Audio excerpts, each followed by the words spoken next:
Hello everyone, Pedro with you, and in this video I'm going to show you how to fix Instagram Live not working or not showing up.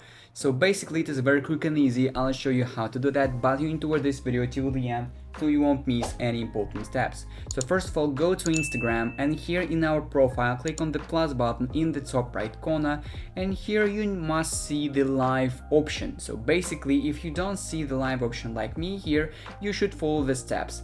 So first of all, you need to close Instagram and go to the settings of your device.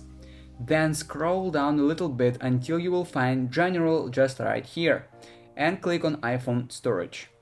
And now in this list of applications you need to find Instagram and click on it. Now go for Offload app to delete the cache of the application, because cache may be the reason why we get this type of problem, and then Offload app and reinstall the app from the same screen, and go to Instagram and check if the problem is gone or not.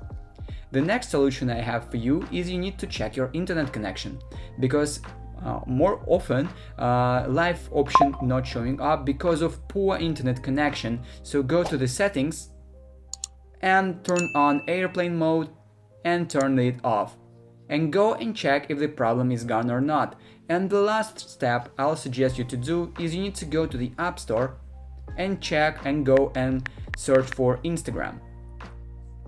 Now choose Instagram in this list of applications and make sure you are using the latest version of the application, because maybe you are using the version where live option is not showing up, or basically there is a bug or something. So you need to update your app to stay updated and basically use Instagram without any bugs and problems. And basically that is it. That is how we can fix Instagram Live not working or not showing up. If you found this video useful, leave a like and subscribe to the channel. Thank you.